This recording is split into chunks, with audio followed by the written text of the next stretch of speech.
It's the first renderings of what we're doing. So I want to wish everybody a big hello and Merry Christmas and welcome to Mar-a-Lago for this exciting announcement of the new Golden Fleet. We're calling it the Golden Fleet that we're building for the United States Navy. As you know, we're desperately in need of ships. Our ships some of them have gotten old and tired and obsolete, and we're going to go the exact opposite direction. We're delighted to be joined by Secretary of War Pete Hegseth, who's doing a fantastic job, and Secretary of the Navy John Phelan. Marco Rubio is here, who gave a great few words toward the end of last week. He spoke for a couple of hours on what a good job we're doing, which is true. As Commander-in-Chief, it's my great honor to announce that I have approved a plan for the Navy to begin the construction of two brand new, very large, the largest we've ever built, battleships. You know, you used to build the Iowa, the Missouri, the Wisconsin, the Alabama, many others. We had big battleships. These are bigger, but they will have 100 times they'll be 100 times the force, the power, and there's never been anything like these ships. These have been under design consideration for a long time, and it started with me in my first term, because I said, why aren't we doing battleships like we used to? And these are the best in the world. They'll be the fastest, the biggest, and by far 100 times more powerful than any battleship ever built. So if you look at the Iowa, the Missouri, Wisconsin, Alabama, and others, but they were similar in size, some a little bit bigger than the others. But if you take the biggest one, it's 100 times more powerful. They're longer by a little bit, but and they're bigger. They're bigger ships, but they hold much more. They use the word lethality. Battleships are the largest, sturdiest, and most heavily armed vessel built specifically for naval combat. While America has built many new warships over the years, they've tended to be smaller and much smaller, and not conducive to where we are and where we're going, and peace through strength. But including, we've been building aircraft carriers. We're going to be upping that also. We're going to be going to a superior aircraft. We have the Ford class. We're going to be upping that to a different class of aircraft carrier. And we haven't built a battleship since 1994. These cutting-edge vessels will be some of the most lethal surface warfare ships. They will be actually the most ever built other than our submarines. We have submarines which will have, in many ways, even more lethality, and we have many of them under construction. Each one of these will be the largest battleship in the history of our country, the largest battleship in the history of the world ever built. And again, it's 100 times more powerful than the previous Iowa class, it's called. Those are the big ones that you'd see on a show. Victory at Sea. I don't know if anyone's seen Victory at Sea, but it was a classic. They'll help maintain American military supremacy, revive the American shipbuilding industry, and inspire fear in America's enemies all over the world. We want respect. We're going to have it. We already have it. We're more respected now than we ever were. A year and a half ago, they laughed at us. Now they respect us again at levels that they've never respected us. We envision that these two ships, we're talking about 10, but we're going to start with 2, and we're going to quickly morph into 10. And ultimately, we think it's going to be anywhere from 20 to 25 of these. But we're starting with the first 2 immediately, and we're going to then be very quickly involved with, I think, we're going to do another 8. And then we're going to ultimately, and pretty quickly, have a total of about 20 to 25. We'll make that determination. We envision that these ships will be the first of a whole new class of battleships to be produced in the years to come. From Theodore Roosevelt, the Great White Fleet, you remember that, the Great White Fleet, to the legendary USS Missouri, whose massive guns helped win World War II. America's battleships have always been unmistakable symbols of national power. We stopped making them for whatever reason, I don't know. And I want to congratulate John Thalen, who is your Secretary of the Navy. He came to me, and the first day we met, he talked about battleships, and I said, "You're absolutely on the right track." He said, "Why are we doing other things? We have missiles, which are much more expensive." By the way, these battleships have tremendous numbers of missiles, but they also have guns. And in many ways, guns can do the trick just as well as missiles at a tiny fraction of the cost. Once completed, these new 30 to 40,000 ton plus vessels will be the flagships of the American naval fleet, and there has never been anything built like them. And I just want to, be very clear that we're building them here. We're working with others, but we're building them here. We have great Navy yards. We'll be negotiating with some of the companies that are running those yards, taking over the yards. We used to build a ship a day during World War II. Now we don't do ships very much anymore. We do military ships. We do submarines. By the way, we're 15 to 20 years advanced in our submarines over anybody else. That was one of the things that I did in my first term. We make the best submarines by far in the world. We're at least 15 years advanced ahead of anybody else in submarine development. Most powerful, that's right, the most powerful weapon anywhere in the world, undetectable. So the battleships are going to be armed just in terms of guns and missiles at the highest level. They'll also have hypersonic weapons, many hypersonic weapons, state-of-the-art electric rail guns, and even the high-powered lasers that you've been starting to read about. We have lasers where you aim the laser at a target, it just wipes it out. We're going to have, they'll be the most sophisticated lasers in the world, and the most sophisticated laser in the world will be on the battleships that we're building.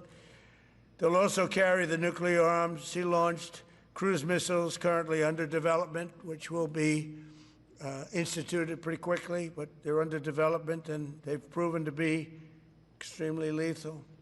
The U.S. Navy will lead the design of these ships along with me, because I'm a very aesthetic person, alongside our partners in American industry, and we're going to have Pete Hegseth and Marco and a lot of very talented people involved, but a lot of it's already been done. We've been doing this for months.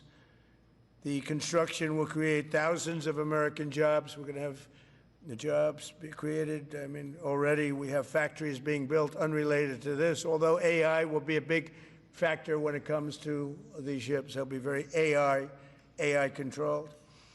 Today's announcement is yet another step in our mission to make the United States Navy stronger than ever before.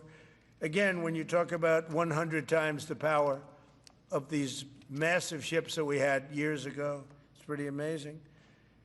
And next week, I'm going to meet with the defense prime contractors. I'm going to meet with them here, Florida. And we're going to be talking about production schedules because they're too slow.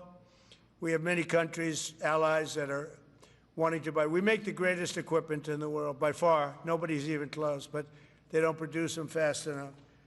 So we're going to be meeting with them to talk about the production schedules. We're going to have strong production schedules.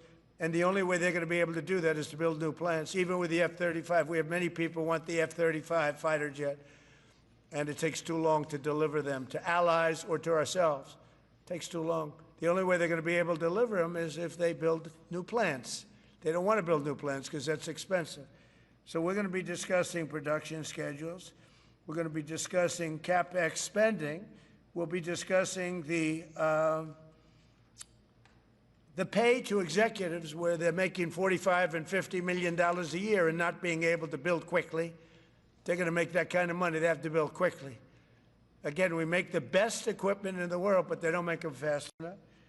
And we're going to be also discussing dividends. We want the dividends to go into the creation of production facilities.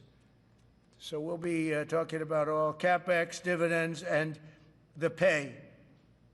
We're also going to be talking about buybacks. They spend so much money on buybacks. They want to buy back their stock. I don't want them to buy back their stock. I want them to put the money in plant and equipment so they can build these planes fast, rapidly, like immediately. I mean, I have sold more planes than any president by far, times probably 20.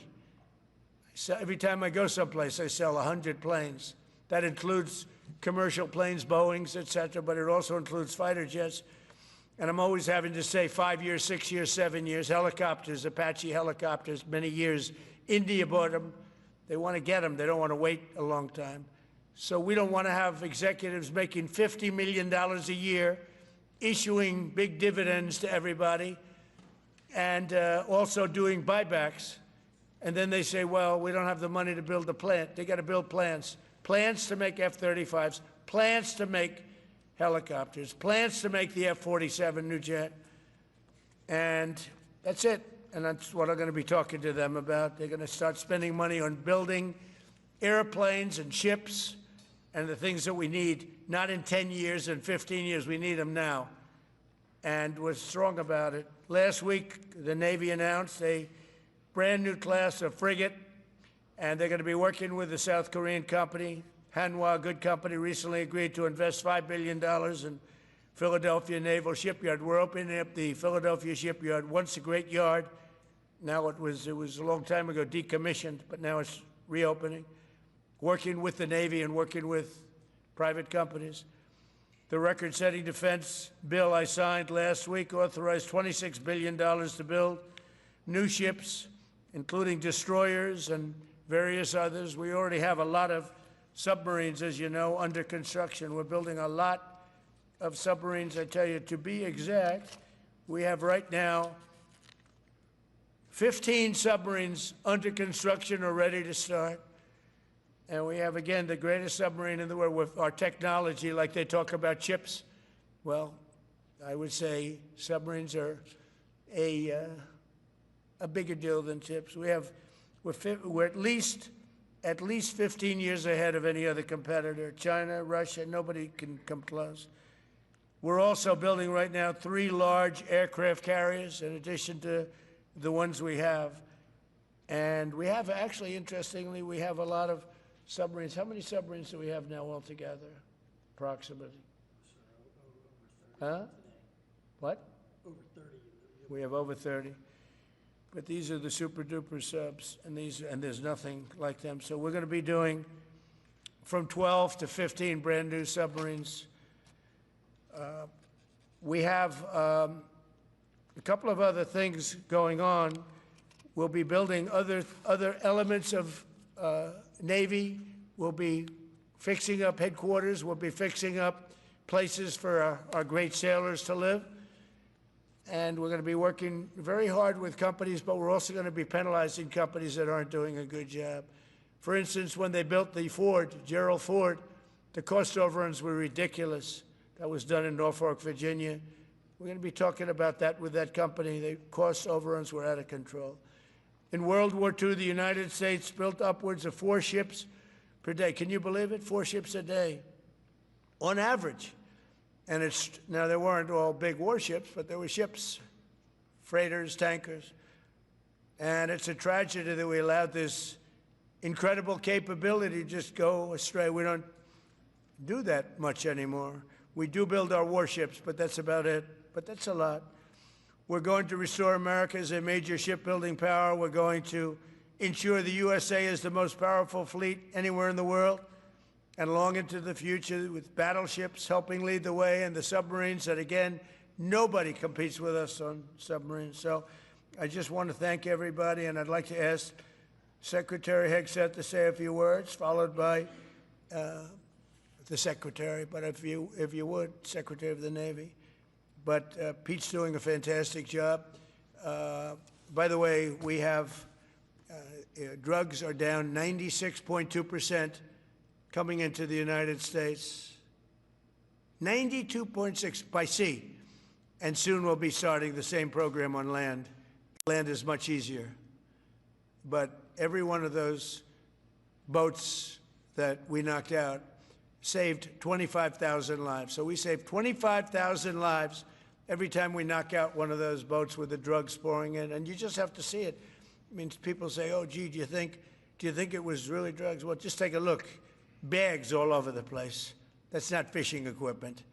There's no fishing rods on those boats. They move fast. When you see a boat with 4 engines or 5 engines on, going 40, 50 miles an hour, well, they get hit. We save 25,000 lives every single time we knock out a boat, and it's over 96% stopped by sea. We're trying to figure out who the other 4% are, frankly. And we're going to have the same success, but even quicker, because it's much easier on land. If they want to come by land, they're going to end up having a big problem. They're going to get blown to pieces, because we don't want our people poisoned. 300,000 people died, probably last year 300,000. A lot of people say it was 200. Somebody said last night, it was only 175,000 people. That's like 3 stadiums, big football stadiums filled up with people died. But I think the real number is 300,000. We're not going to have that anymore. So we're doing a great job, and we enjoy doing it. Our border is secure. Our country is strong. Trillions of dollars is coming into our country from other countries and companies. They're building factories and plants, including auto plants, all over the United States of America. Without tariffs, they wouldn't be doing anything, although they were very happy with the November 5th election. But it's only because they want to avoid paying tariffs that they're all coming in. And again, the biggest number was $3 trillion in history. That was China many years ago. Now it's $18 trillion, and that's just in 10 months. We think we could hit $20 trillion. That's investment in the United States, including plant and equipment. So thank you very much, and I'll ask Pete to say a few words, and then John. And if you have any questions, we'll take them. Thank you. Well, Mr. President, you're exactly right. There are no fishing poles, no fishermen, and no fishing boats.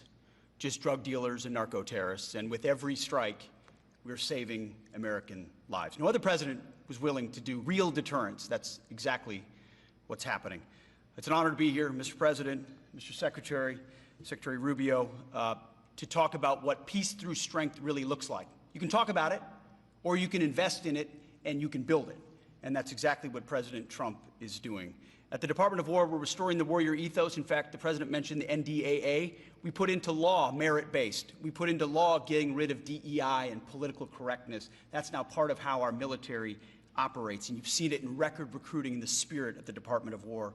We're rebuilding the military. President Trump did it once. He's doing again with historic investments today in shipbuilding, and we're reestablishing deterrence, whether that's at the border, whether it's through Golden Dome, what happened with Midnight Hammer and what Iran found out, those drug boats, and of course the Houthis opening up the shipping lanes. American strength is back on the world stage. And the announcement of the Golden Fleet, anchored by new battleships, the biggest and most lethal ever, accomplishes all 3 of those things and marks a generational commitment to American sea power.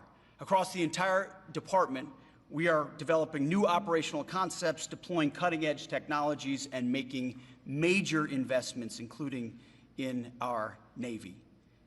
This is happening in all domains, including space, as the President has talked about before anyone else. So it's the highest of domains and the lowest of domains under sea, and especially today in sea power, that always has to be decisive, has been in the history of America, and will continue to be under the leadership of President Trump.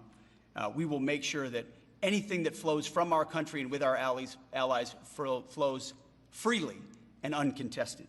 New and better ships will provide that deterrent today and for generations to come. This new class, these new investments, will be the types of things that for decades, for centuries, the American people will look back and thank President Trump for having the vision and the willingness to invest right now in capabilities we need today, tomorrow, and long into the future. So, Mr. President, thank you for this investment, and I'll hand it over now to the Navy Secretary.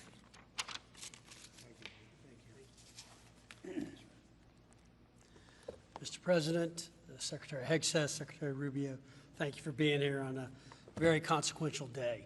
From my very first conversation with President Trump about serving as the Secretary of the Navy, he's talked about the great Iowa-class battleship and why America doesn't build ships anymore with that kind of offensive firepower that takes the fight to the enemy.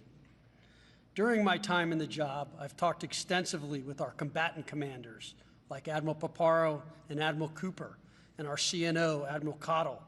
And what I've learned is that not only is the President's idea a good one, it's something that Navy desperately needs and now has a formal requirement for. The future Trump-class battleship, the USS Defiant, will be the largest, deadliest, and most versatile and best-looking warship anywhere on the world's oceans. I want to thank the President for his vision to make this game-changing capability for the United States Navy. The Iowa was designed to go on the attack with the biggest guns, and that's exactly what will define the Trump-class battleships: offensive firepower from the biggest guns of our era. This ship isn't just to swat the arrows. It is going to reach out and kill the archers.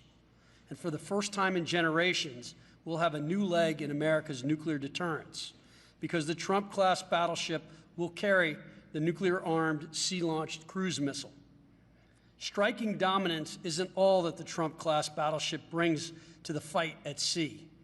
It has the size and capacity to serve as a flagship for our fleet commanders so that they can command and control naval forces far out to sea. As shown in the series, and the President mentioned it, Victory at Sea, Admirals Bull Halsey and Raymond Spruance commanded the war in the Pacific from their battleship flagships during World War II. Now this new battleship will command everything from warships to drones and everything in between. We're going to make battle groups great again. And this is just one piece of the President's Golden Fleet that we're going to build with the investments he talked about. A new frigate, the right frigate, the one our warfighters have told us they need. More amphibious power for our Marines with new capabilities like the medium landing ship. As part of the Navy's high-low mix, we're moving out aggressively on unmanned vessels with funding from the President's One Big Beautiful Bill to bring options to the fight and pull new, non-traditional defense partners into the American shipbuilding ecosystem. And we're making a generational investment in support ships.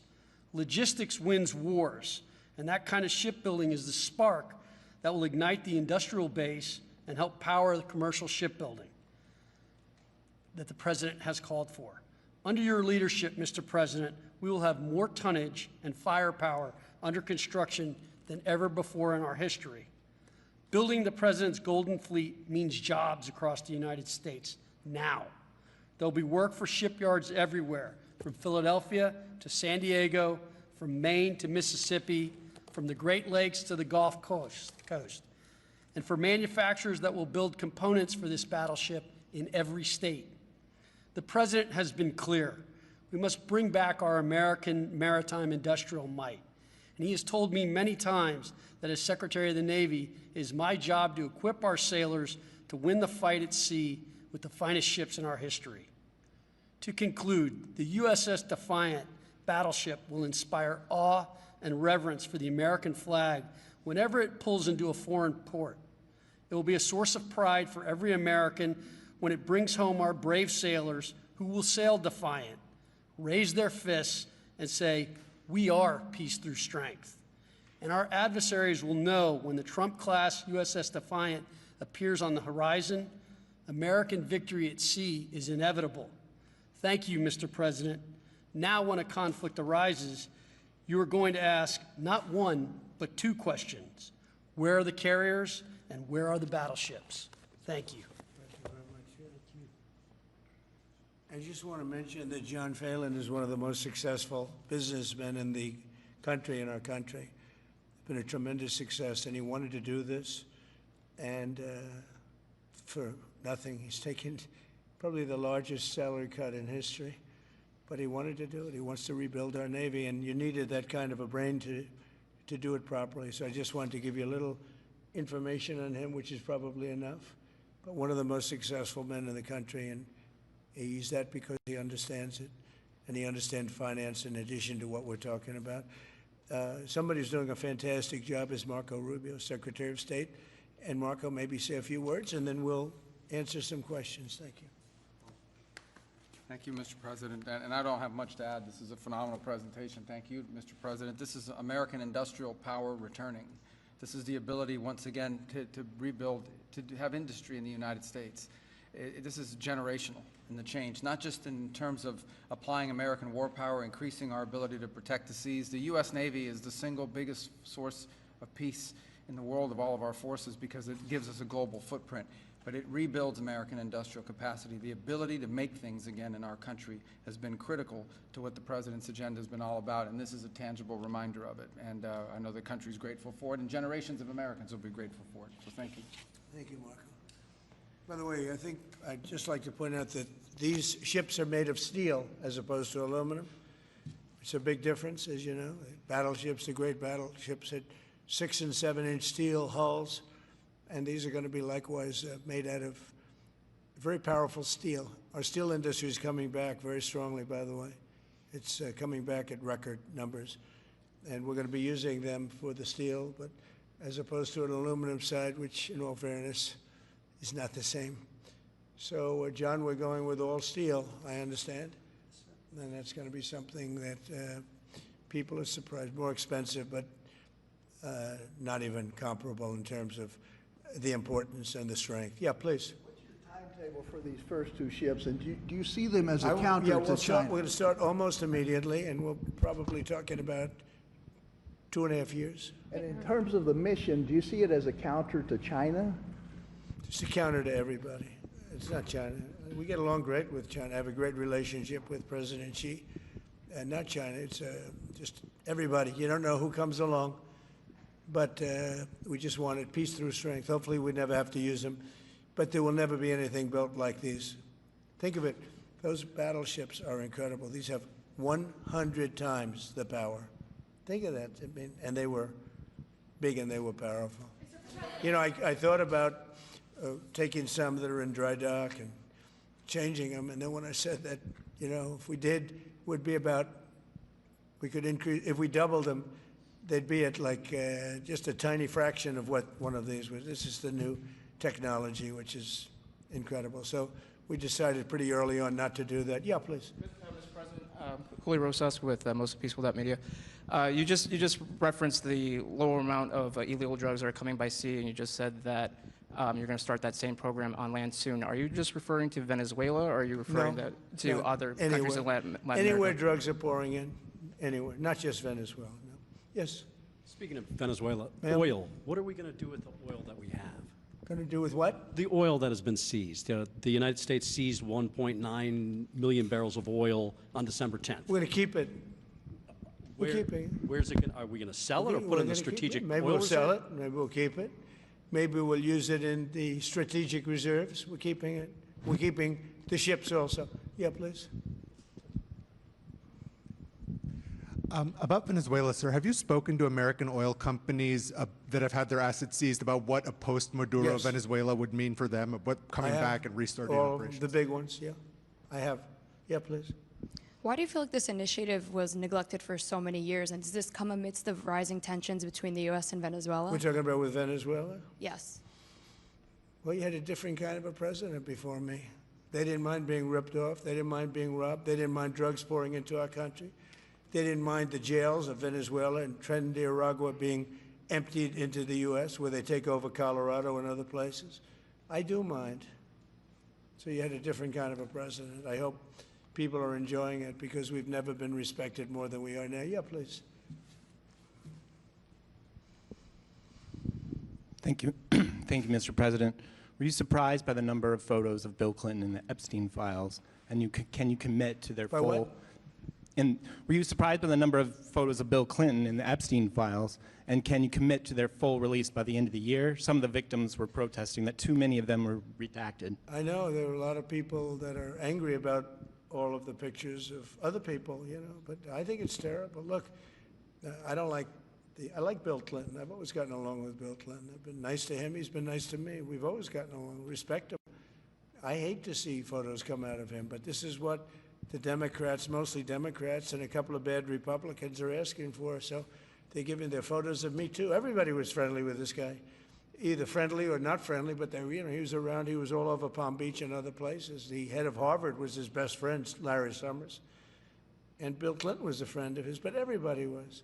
I actually threw him out of Mar-a-Lago, and as a person that was in Mar-a-Lago, I threw him out. This is Mar-a-Lago. It's the hottest place I think it's the hottest place in the world, but it's the hottest place in Florida. And everybody would come here. He'd come here. We actually threw him out. But no, I don't like the pictures of Bill Clinton being shown. I don't like the pictures of other people being shown. I think it's a terrible thing.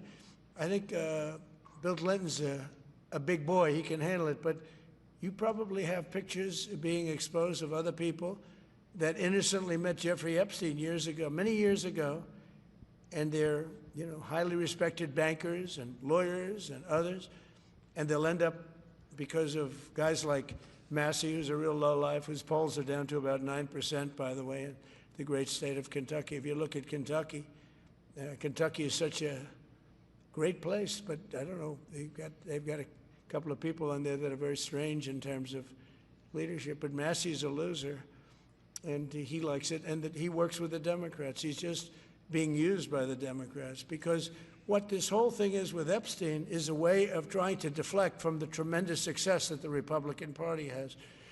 Like, for instance, today we're building the biggest ships in the world, most powerful ships in the world, and they're asking me questions about Jeffrey Epstein.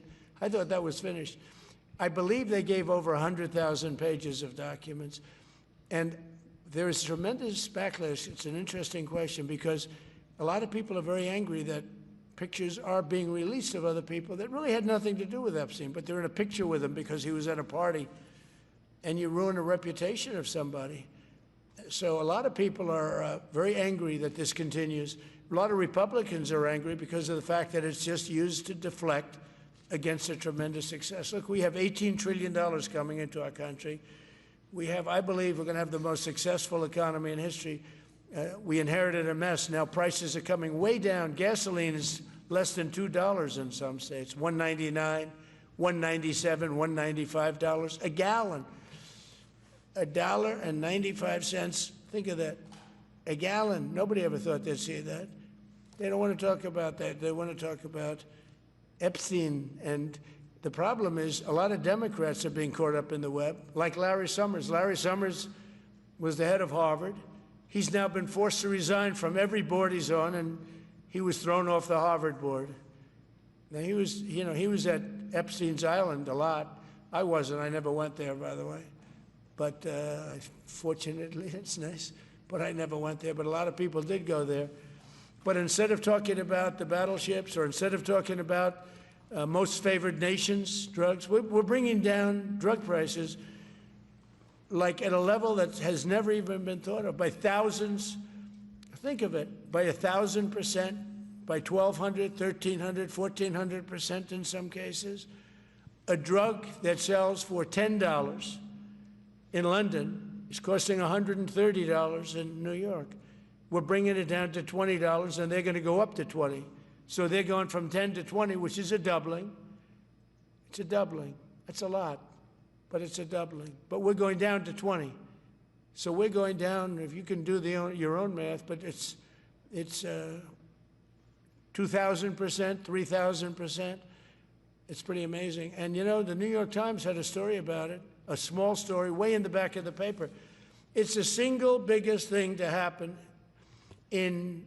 with respect to drugs probably in 50 years. It's never been anything like this. In my first term, I was able to get drug prices down 0.25%. It's the first time in 28 years that they went down. 0.25%. I was so proud of myself.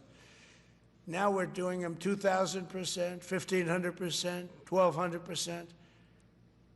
That pill that sold for $130 will now be selling, as an example, for $20, because the rest of the world took advantage of us. Without tariffs, I could have never done it. I called up the heads of the countries.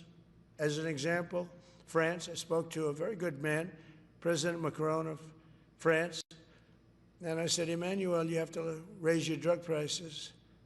He said, no, no, no, we will not do that. I said, you have to. He said, no, I don't want to do that. Look, you're asking me for go to $10 to $20. You're going to come way down to 20. We don't want to do that. Now, in all fairness, no other president even tried.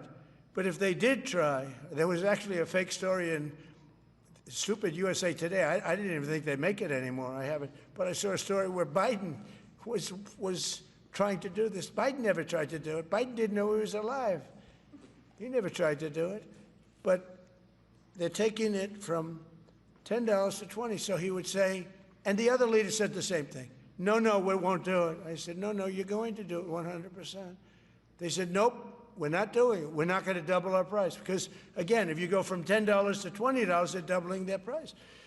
We're coming down, though, from $130 to $20, because we're going to get the lowest drug prices in the world. Whatever the lowest price is called favored nations. We're going to have the lowest price. So I said, no, no, you're going to. No, no, I will not do this. Politically, it's unacceptable. I said, Emmanuel, you're going to do it 100%. Please accept it now. Be nice. You're going to do it 100%. No, no, no, I will not. I said, yes, you are. He said, why do you keep telling me I am when I'm not? Because if you don't do it, I'm going to put a 25% tariff on everything France sells into the United States of America. And that's approximately 20 times more than I'm asking for with respect to drug prices. He said, oh, I see. I agree to do it. Every other country said the exact same thing. They all said, nope, I will not do it. I said, all right, on Monday morning, you'll have the 25% tariff, everything you sell. In the case of France, it was wine, champagne, cars, everything they sell. It's 25 to 30 times the price of what we're talking about, at 25%. Every single country agreed. And that was the big problem. The drug companies were difficult, but fine, because we have a certain control over the drug companies. We had no control over these foreign nations. So every single country has agreed to do this. So we will take that pill price down as an example, talking about not just pills, we're talking about everything. We'll take it down from $130 a pill down to $20 a pill. And the rest of the world will take it from $10 a pill up to $20. It's the biggest thing ever to happen, and it's covered, barely covered in the New York Times, because it's a fake newspaper. Yeah. Mr. President, on shipbuilding, how is the administration plan to ensure that there's sufficient workforce availability as you're producing these ships? Could you speak up? How does the administration plan to ensure there is sufficient workforce availability as you're producing these ships? We're going to have it. We're going to have tremendous workforce availability. We're also going to have robots helping us. We're going to have a lot of robots helping us because we need it. And because we're going to town, we're building a lot between the AI and the auto plants. So we're going to need robots. We're going to have robots, but that's going to help us. We're going to have tremendous workforce. And in order to operate you're always going to need people. You know, you could have robots, but you're going to have to get somebody to start those robots, and you're going to have to improve the robots. But we're going to have robotic factories plus manpower. So we're going to have enough. We're going to need the help of robots and other forms of, I guess you could say, employment. We're going to be employing a lot of artificial things, but the beauty is we're going to have more jobs than we've ever had. Just so you know, a number came out the other day. We have more jobs right now in the United States. More people are working right now in the United States than at any time in the history of our country. Think of that. Pretty amazing. So we'll have the help of, you know, mechanical help, if you want to call it that, but we'll have tremendous employment. They'll be paid a lot of money.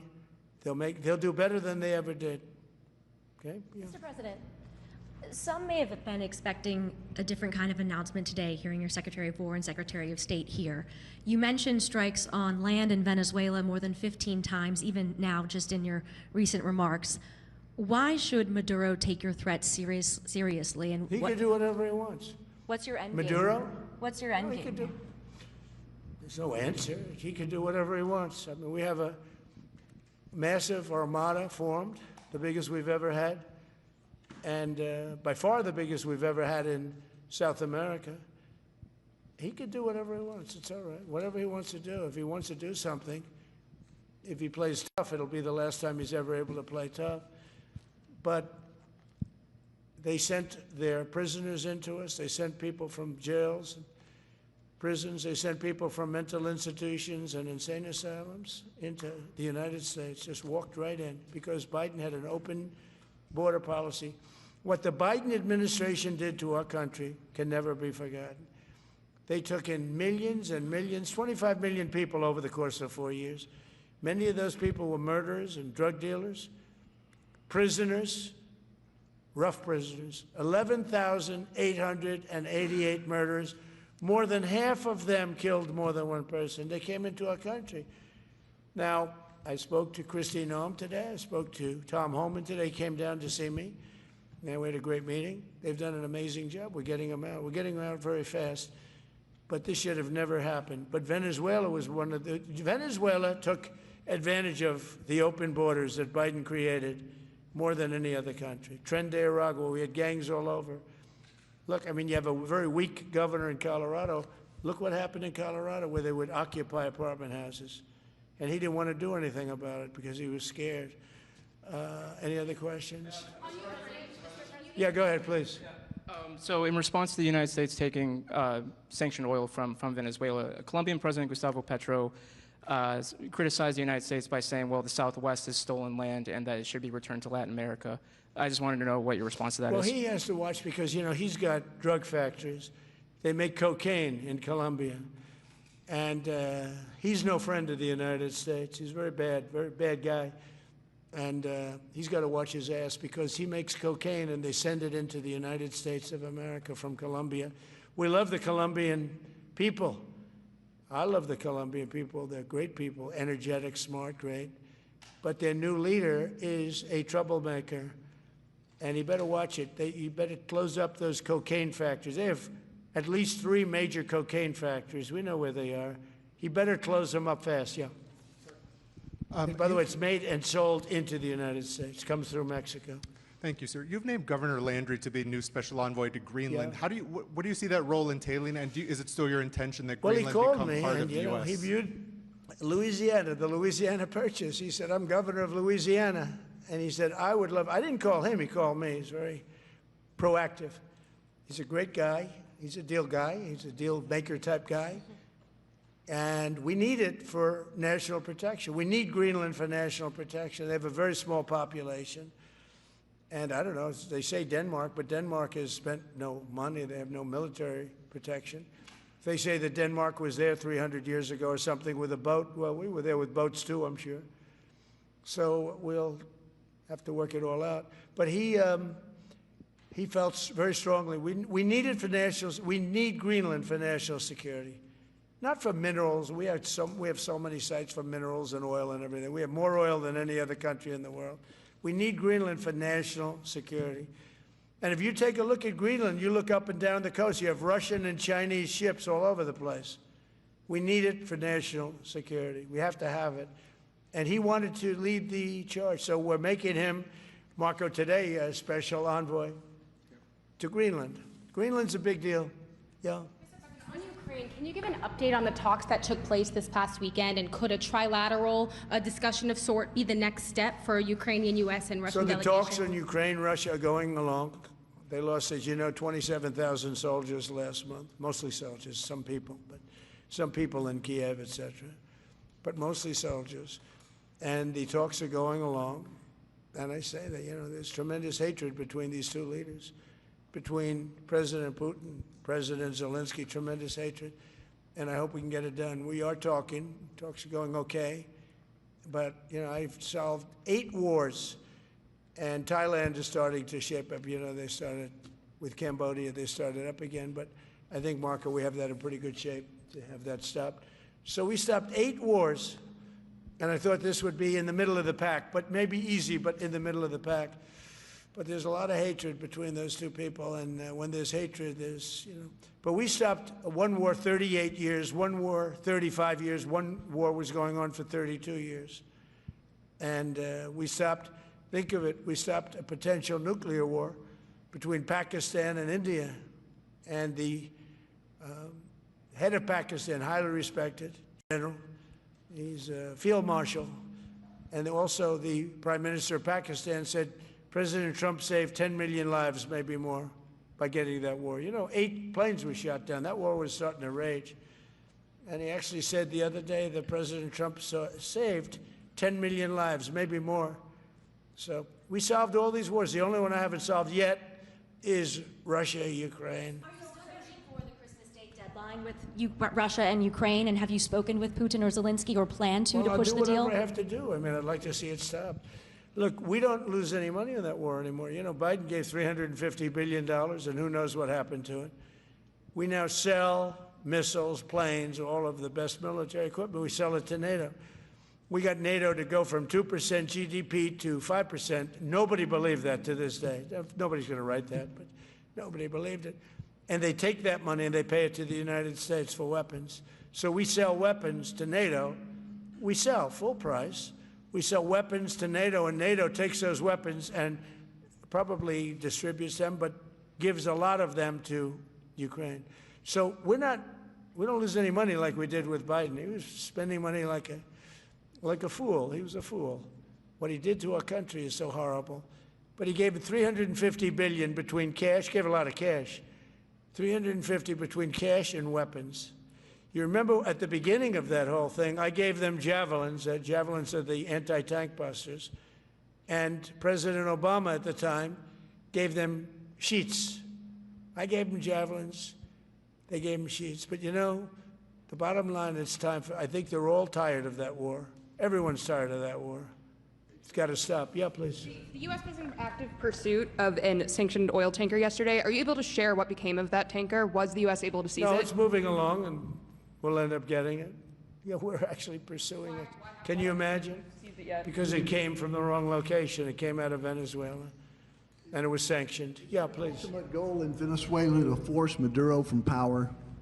Well, I think it probably would. I can't tell that. That's up to him, what he wants to do. I think it would be smart for him to do that. But again, we're going to find out. Look, Venezuela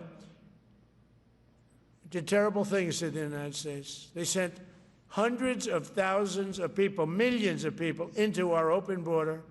They sent their criminals, they sent their prisoners, they sent their drug dealers, they sent their mentally insane and incompetent people into our country, more than any other country. Others did too. The Congo did. Others did too. And we just let them come right in because we were run by a stupid president. But you don't have a stupid president anymore. Mr. President, have you set up the meeting with the health care insurers just yet? And what are you hoping to get? How I'll are be you hoping setting to it up. lower I think costs? we're going to meet with the healthcare insurers, the insurance companies. So what I'm asking for in healthcare is very simple. Obamacare is a disaster. I call it the Unaffordable Care Act. Unaffordable as opposed to, it's unaffordable. They're going to have a tremendous increase in premiums, which is Obamacare, which is them, the Democrats' fault. They'll try and blame Republicans. It has nothing to do with us. It's the Democrats' fault. What I want to do is we spend hundreds of billions of dollars a year that go to insurance companies. I want that money to go to the people and let the people buy their own health care. And everybody loves it. It's become our issue. Now, before I do that, I'll meet with the insurance companies, just as I met with the drug companies. As you know, we're meeting with 4 other drug companies, Johnson & Johnson, but they've all agreed. We're meeting with them this week. It's coming. It'll be a similar meeting. They've all agreed. But nobody would have thought the drug companies were going to do what they did, where they're giving away free drugs. They've been so great, okay? And we have most favored nations. Nobody thought that was possible. I don't think any other president ever tried to get it because they never thought they could. But with respect to the insurance companies, I want to meet. There's essentially 14 of them, 10 big, but there's a total of 14 pretty much, pretty big. And I want to meet with them, and I want to say, I want you to cut your rates way down, way down. And maybe if they do that, we'll be able to not cut them out. We'll be able to continue to deal with them, which is probably a little easier process. I think the best process is pay the money directly to the people, let them buy their own health care. But I'm going to meet with them the first week back. I do it now, but they're trying to come up with a schedule. They want to meet badly, they've told me, but they want to come up with a schedule. I said, make it a good schedule. Your rates have to come way down. We're also going to meet with other insurance companies because under Biden, the insurance rates have gone through the roof. Auto insurance, home insurance. I mean, insurance companies are making far more than they're entitled to make. So we're going to be doing that. But just in the meantime, we'll be meeting with the insurance companies in the first week, the first few days back, in Washington because they're trying to come up with a proposal that will satisfy me. Thank you very much, everybody. Appreciate it. I hope you're going to enjoy the battleships. They're going to be beautiful. Thank you. And have a great Christmas if I don't speak to you. Thank you very much. Thank you very much.